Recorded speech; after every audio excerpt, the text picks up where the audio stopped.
Hey guys, and welcome back to my channel. My name is Jess and I put out videos on pole fitness and alopecia. So if you're interested in that, then please do like and subscribe so you don't miss out on any future videos. So today's video is actually a pole fitness one, and it's one I'm really looking forward to. So it's going to be my top 20 tips for making you progress a little bit faster in pole fitness. So whether you're a beginner, you're intermediate or advanced, hopefully there'll be some tips in here that perhaps you haven't thought of or haven't revisited in a while, that will just help you out on your pole fitness journey. So let's just make a start. So for our first tip, it is take your time. So it is very easy when you start out with pole fitness to want to get to the more advanced moves very quickly, but by taking your time in the initial stages and throughout your entire journey, you'll make sure that you don't skip steps or pick up bad habits. So by following your instructors' steps for each move, it's just going to gain you extra conditioning and strength throughout. So one of my top tips is definitely take your time at the moves and just try not to rush them. So tip number 2, the more skin, the better. So this is definitely true for pole fitness, and it's why you see people that do pole fitness and pole dancing in quite minimal clothing, and that's mainly for grip. So the primary contact points onto the pole are your skin. So it would be your armpits, your arms, your hands, your thighs, and even your side and hips. So yeah, the more skin that you can show comfortably, the better you'll be when you're on the pole. It will just give you so much more grip. And this one leads into my next tip, which is get yourself some pole wear. So there is so many different items of pole wear on the market that you can wear. There is definitely something for everyone that makes you feel comfortable. So although it is preferable to have more skin out, you can get all sorts of different styles of shorts. So you can get high-waisted ones and high leg, you can get low leg, low-waisted, you can get ruched bum, you can get thong style, Brazilian. The opportunities are quite literally endless, and you can get them really inexpensively as well. So my favourite are from Pole Junkie and Luna Pole Wear. The Luna Pole stuff I normally use for more photo shoots and home pole, but you can get some really inexpensive pole wear that is suited to everyone, and this includes a bralette. So perhaps less important than the shorts to have more skin out on your upper half, you will find that if you have a top that's a little bit more covered, you may be asked in class or feel the need to roll them up to get a little bit more skin, just to give you a little bit more contact points with the pole. So tip number 4 is try not to compare yourself to others. So it's really easy to do this, especially if you're in a mixed ability class. A lot of places do offer like beginner, intermediate and advanced, but even within those classes, there may be somebody that's slightly more advanced than you or slightly less. Wherever you fall into that, just try not to compare yourself to other. It can just make extra pressure be put onto yourself and can actually put you off pole. But no matter what stage you're at, every time you go to a lesson, every time you're doing it, you're getting more strength and more condition, and it's only going to work towards making you a better poler. And it's very easy to compare yourself to other, especially with social media. There's quite a lot of Instagram polers that are absolutely insane, but try not to forget that a lot of these people are full-time, it's their full-time job. And when you're in this class, you know, the people that perhaps may be a bit better than you, you may not necessarily know their history. So outside of pole, they may be doing fitness, they may be going to the gym, they may have been doing it slightly longer, or they may have had a history of athletic engagement that has just made them a little bit stronger or a bit more flexible. So as easy as it is, do try not to compare yourself to others, because it will only make you feel down. So tip number 5 is get yourself some pole grip. So when you're first starting out at pole, I do think it's better to avoid using pole grips where possible, because then you're actually going to be working more on your strength rather than relying on the grip on the pole. But there are some cases where pole grip is quite essential and you'll find you need it more. For example, in the cooler months, your pole is going to be colder, and the colder the pole is, the more slippery it is. So basically, the warmer you are, the warmer the room temperature, the warmer the pole, the more grip you're going to get on that pole.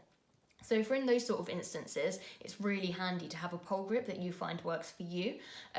Also, you may find that you're quite naturally just more of a sweaty hand person, particularly if you get a little bit of apprehension before trying a move. You know, pole can be scary, some of the moves you're doing. You can literally be hanging on with one contact point. So yeah, you can get a little bit of sweaty hands and it can make you slippery. So the types of different pole grip are also endless. There are so many on the market. So just to name a few, you've got like liquid chalk. So one I use is from My Protein. I've always used this one and it's great. You can also get some liquid chalks from Amazon fairly cheaply. Also Girly Grip, dry hands. There's loads of different ones on the market, but if you can just try out a few, generally I think with pole dancers you'll find one grip and kind of stick to it. I know for me the powdered stuff doesn't really work as well, nor does the dry hands, but the actual liquid pole chalk that is meant more for people doing like weightlifting, that's what works best for me. So I definitely recommend getting some pole grip, trying them out and seeing what one works for you. So moving on to tip number 6, and this is try to condition off the pole. So throughout your pole classes, you know, your warm up, your pole lesson itself, and then the cool down, or even if you're doing pole at home, every time you're on that pole, you're engaging in strength, you're engaging your muscles, and you're building up a little bit of conditioning. And what I mean by conditioning is getting those points of your body that are in contact with the pole used to it. And over time, you'll start to breathe a little bit less and be able to hold those positions longer and more comfortably as your skin and muscles and body and strength get used to those new positions and muscles that you're using. So if it's possible and if you have the time to and the resources, definitely try and do a little bit of conditioning off the pole at home. So what I mean by this is just doing some, for example, sit-ups, push-ups, going jogging, or potentially doing a little bit of stretching. But it is quite important that you make sure you warm up and cool down properly, and only don't do anything that's out of your comfort zone or you feel you may injure yourself, so just be a little bit careful with it. But any strength training you do outside of pole is only going to complement your pole fitness journey and help you progress a little bit faster. But it is quite important to stress that this isn't essential. You know, every time you're in your pole class, you will be continuously using those muscles that are needed for pole, and therefore naturally you'll notice your strength, your flexibility, and your muscle strength and stamina really increasing over time. So although it's not essential, you will notice that if you are able to complement this on the side, you'll be gaining strength a little bit quicker. Tip number 7 is invest in a good home pole. So this is one that's tailored more to those people that are looking to have a pole at home to complement their pole training, or they can't get to class very often. You don't necessarily need to have a pole at home to do pole fitness and get really good at pole. For me personally, I've always had a pole at home. And that's just because I love it so much and I do it all the time at home. So I go to one pole class a week and then I do 2 to 3 hours or half-hour sessions at home on my home pole. But if you are going to invest in a home pole, then get a decent one. You can get quite a lot of poles from adult sites or Amazon. But bear in mind that some of these poles are tailored more towards pole dancing rather than pole fitness. And although there are some crossovers, with pole fitness, that pole needs to be a lot more sturdy. If you think you're sometimes throwing your whole body weight at that pole, and if it falls, you could really compromise your health and land in some really dangerous positions. So it's definitely worth investing in a decent pole. A lot of these companies do also do finance, which is what I've done, to pay off my pole monthly, and it's definitely worth the money. The brand that I use is X-Pole. It's one of the most commonly used poles. A lot of studios have them, but there are some other really good poles on the market, so just do a little bit of research. But if you are going to do pole at home, then definitely do invest in a decent one, safety first. So tip number 8, and this one is to do with moisturiser. So when I first started pole, I was told by my instructors to not moisturise before a class. And this is for one reason, being when you sweat, that moisturiser will come out and make you more slippery, therefore making it harder to grip on the pole, basically. So on the days that I do pole fitness, after my shower, on a normal day, I'll do a full body moisturise, but on the days that I do intend to do pole, I don't moisturise until after I've done my session, and I find that really helps me. I do get a little bit of anxiety sometimes when I do pole, especially when I'm trying a new move, or if the class is quite busy, there's lots of people there. Generally, people do kind of like watch each other and learn from each other. It does make me a little bit apprehensive, and I do get quite sweaty hands, so I tend to avoid moisturiser at all costs. Now, some people actually prefer to moisturise before pole because apparently if you've got drier hands, it can make it harder to grip in terms of having moisturised skin. I'm not sure, but for me personally, I don't moisturise before pole, and it's made a huge difference to my grip. So, tip number 9. Tip 9 is to train both sides. So this is one of the tips that you will hear instructors, pole fitness, and anyone you ask for some pole fitness tips, they will tell you to train both sides. And I cannot stress how important that is. So I've been doing pole for around 9 years on and off. And I've only recently got back into it, and I've gone into it full steam and absolutely loving it. But before this, I didn't train my weak side. So if you're not sure what I mean, if you haven't started pole yet, or if you're looking into it, or if you're just starting, generally when you do pole fitness, you gravitate to one side of your pole to do a lot of the moves. So I'll put a picture on the screen of me just doing a move, and I'm holding on with my right side. And I generally gravitate to hold on to the pole with my right side every time. And also I have one side that I prefer to invert on. So when I recently came back to pole, my instructor, they were going through different moves in the class, And after each one, they say, okay, now do your other side, train your other side. And I was shocked at how little I could do on the other side. For me, like I said, I've been doing pole on and off for about 9 years. I wouldn't consider myself beginner or advanced, probably somewhere in the middle, maybe beginner to intermediate. But I felt like I was starting at square one again on my weak side. So I've really been focusing now on training that side, because if you think as well when you're in a class or even doing pole at home, if you're going through a move, pole fitness is exhausting, so after a couple of attempts, normally like for me it's 2 or 3 at a push, 4 tries at a move before I start to get knackered and those muscles I'm using are getting a little bit weaker, so I'm not able to fully train that move. By having the option of then swapping to the other side, you're essentially doubling your trainings time, so definitely make sure you train both sides, especially your weak side. And yeah, that is a top tip. So tip number 10 is stretch. So as I mentioned before, you don't necessarily need to be particularly strong or flexible to do pole, but as you progress into your journey and you get more towards intermediate and advanced moves, some of these do require stretch. For example, pole splits, that is literally flexibility based. But as you do your pole journey, you will notice your flexibility improving gradually as you're doing more warm-ups and stretching, and a lot of the moves themselves are actually engaging in flexibility. But if you're able to attend some stretch classes, whether they be in your studio or online or a bit of home stretch, as long as it's done safely, you're really going to notice a difference when you get to those stages. So I actually started doing stretch quite late into my pole journey, probably only in the last 6 months or so. And already I've noticed a huge difference in my ability to do some of these moves that I've been not struggling with, but I've just found them to be a little bit easier, just having that little bit of extra flexibility. So the sooner you can start with this, even a little bit on the side, by attending a couple of classes of stretch, will really help you out later down the line.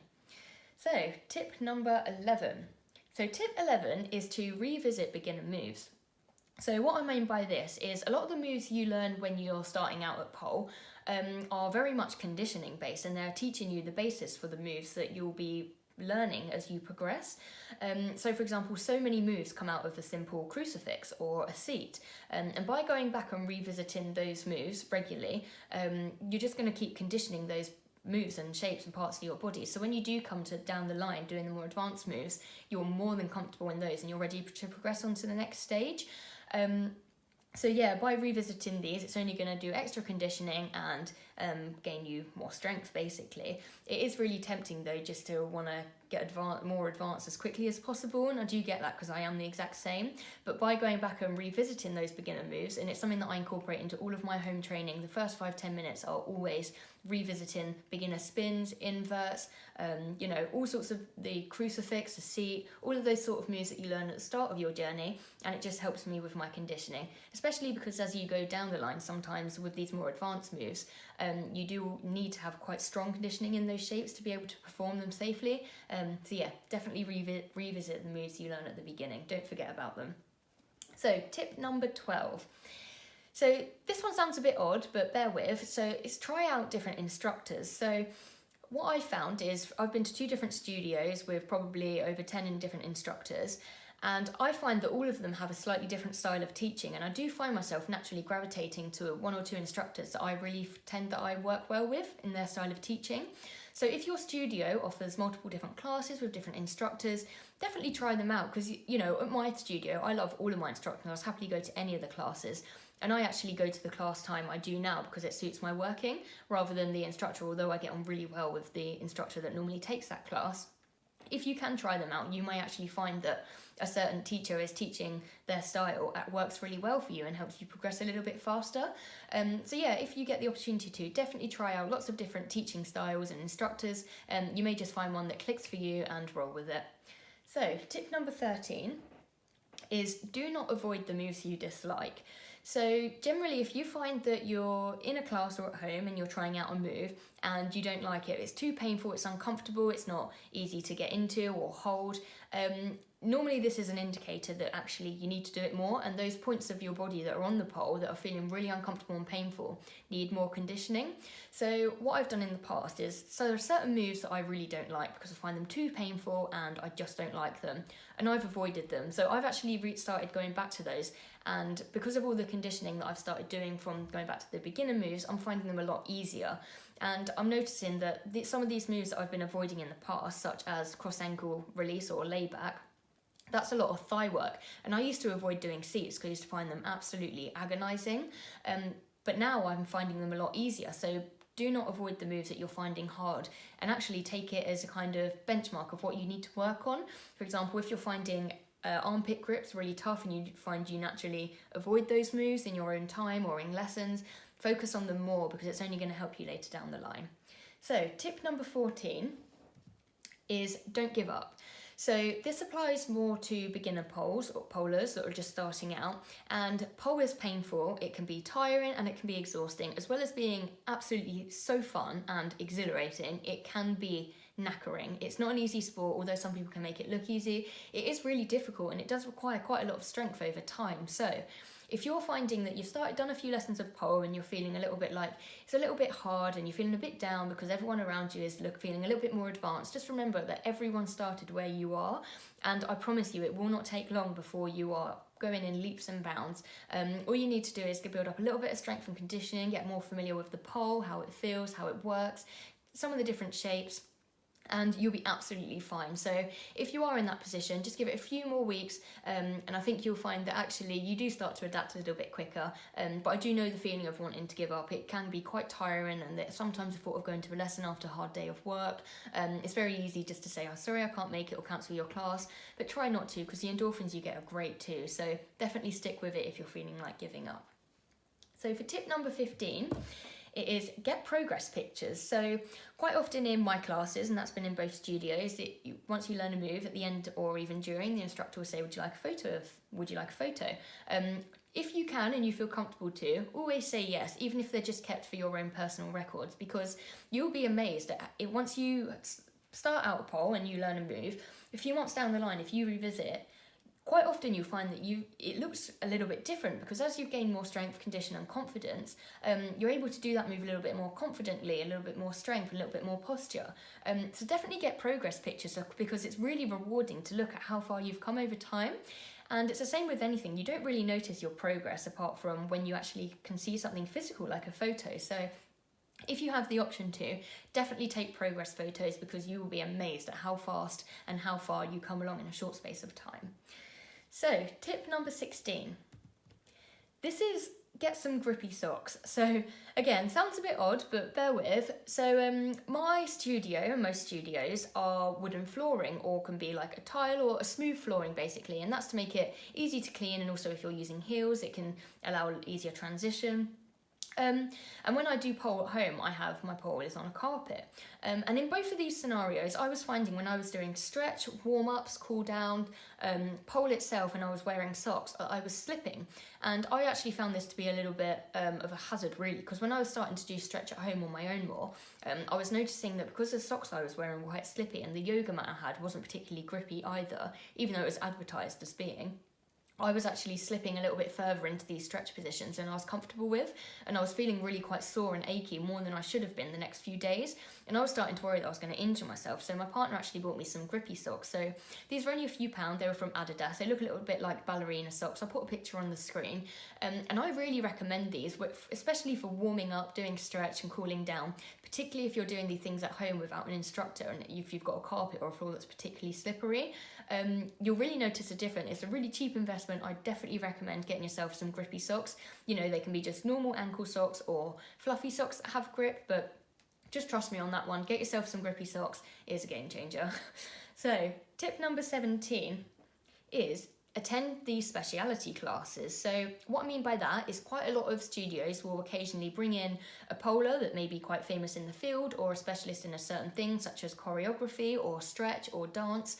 And these sorts of classes can include loads of different things. They can include aerial hoop, flying pole, spinny pole, heels classes, dancing, choreography, loads of different classes. And if you get the chance to, then definitely try them out, because the world of pole and aerobatics, I can't pronounce that word properly, is vast. There is so much to it, and there's so many different things that you can do and venture out of in pole. So definitely attend these classes, because I've actually started watching quite a lot of YouTube videos of choreography, because I'm looking to learn a few more combos and put things together just in my own time. And I'm amazed at how quickly I'm starting to pick up things and how moves transition into each other. And I have attended a couple of these classes in the past, and I've absolutely loved them. They're so rewarding. So definitely attend them if you get the chance to. They may be slightly more expensive, but they are a definite worthy investment. So tip number 18. This one's really important, and it is to warm up and cool down properly. So in your classes, you'll generally be taken through your warm up and cool down. These are tried and tested, your instructors are trained, and everything you do in those, make sure you follow properly and correctly, because it is so important. But this is more important if you're going to be doing things outside of pole. So earlier on I spoke about trying to do a little bit of conditioning outside of pole fitness, like in your own home or in your own time, and stretch too. So do not underestimate the importance of warming up and cooling down. I've really injured myself before doing home pole because, you know, on that particular day I didn't plan to do anything too wild. I just wanted to go over some basic beginner moves and combos and a couple of inverts, and I didn't warm up, and my back the next day was agony. It was really bad. I thought I was going to have to go to A&E. I thought I'd slipped a disc or something. It was so painful, and that was just from not warming up and cooling down properly. So do not underestimate the importance, and do not skip the step. If you're unsure where to go, just get the same music or routine that you do in your normal classes and conduct it at home, or alternatively on YouTube as well. There's some basic warm-ups and cool downs. Anything you do is going to help, but just do not go into any form of exercise, especially pole, because of the muscles you're using you don't normally use apart from in pole. Make sure you warm up and cool down properly. So tip number 19, this one is try out different pole types and thicknesses. So I'll break this one down. So let's start with the pole thicknesses. So most pole studios, and also the kind of, I think it's the universal competition pole thickness, is 45 millimeters. But poles come in all different sizes, so you can literally go from a 40 up to a 50. The one I started years ago. It's a bit of an old pole now actually. It's a 50 millimeter one. It's a stainless steel. But when I went to my studio, there was a couple of thicker poles and then some thinner ones. Now, the reason I say to try out different thickness of poles is because you may find that one is actually suited better to you. So for me, I was actually finding it hard to do a few moves such as butterfly and trying out my Aisha because my hands are really small. So gripping onto the 50 pole, which is the one I navigated to in the class because it's what I'm used to, I was actually finding it hard to get a proper grip. So when I started training on the thinner poles, I actually found it a lot easier for those sort of moves. However, the thicker poles can actually be better, perhaps when you're starting out, because especially with things such as crucifix, using thigh holds or seats, because there's more pole, you're essentially having less to work on your legs, whereas with thinner ones you have to squeeze a lot more and it is a little bit more painful. So I would recommend trying out a few different poles. The thicker one may suit you better because of your hand size or for any other reason. I would say though that the thinner pole you can train on the better because you are working harder, and although that can be somewhat not desirable because it's a little bit more painful, you will just be building up way more conditioning. So try out different types of thicknesses of pole. And when I talk about the different types of pole, most studios have metal poles. You can be like stainless steel, chrome or brass. I actually find that in the studio and on my home stainless steel pole, I react quite badly. My skin is quite sensitive, and I've spoken to a few polers that this is a common theme for. And I actually come out in hives, so normally I get hives when I eat histamine related foods, but I actually get it on the pole. My skin goes bright red, itchy and lumpy. It cools down pretty quickly once I get out of the studio, but when I'm actually on the pole I react to it quite badly. So quite recently I was looking at getting a home pole, so I wanted to move away from metal poles and I started looking into alternatives. So some of the other types of poles you can get, as well as the metal types, you can get silicone coated or powder coated. So for me, I wanted to have a pole. Basically, my house gets freezing, and I found that I was avoiding doing pole at home on my thick pole. One, because I react to it, I have an allergy to it, and secondly, because it was freezing cold. Now, with pole, the warmer you are, the warmer the room is, and the warmer the pole, only to an extent before it gets slippery, but generally you have better grip. So like I was talking about earlier with the grip, like in certain seasons it's a little bit colder. My house is freezing. So I wanted a pole that I could do in at any time of day, any season, with or without clothing basically. And that's why I went for a silicone pole, and I went for a 45. So it's slightly thinner, it suits my small hands better, and I'm getting on really well with it. So if you get the opportunity to, definitely try out a few different poles, especially if you're finding you're reacting to some poles or you're finding them a little bit too hard to grip onto. Try out different types, and this is particularly important if you're looking to buy a pole for home. You know, there are loads of different reasons why you may opt for a silicone or a powder coated pole. Generally the metal ones are better because that's what's in all the studios and it's competition poles, but it all depends on what you're looking to train and what type of pole you enjoy. So yeah, that's tip number 19. And for the final tip, which is tip number 20, is just have fun. So a lot of these tips can make pole sound a little bit serious, but it's not. It's a great sport and it's really fun. And just have fun with it, really. Don't put too much pressure on yourself. Try not to compare yourself to anyone else. Your journey is your own pole journey, and just have fun with it. It is so good. And if you're thinking of starting, then just make that leap and go to that first session. You will not regret it. It's extremely addictive, and yeah, you'll progress really quickly, and it is so much fun. So that's the end of the video. Those were my 20 tips. If you're liking this kind of video, then please do like and subscribe. As I already mentioned, I put out pole fitness related content and alopecia related. So yeah, thank you for watching, and I hope you enjoyed.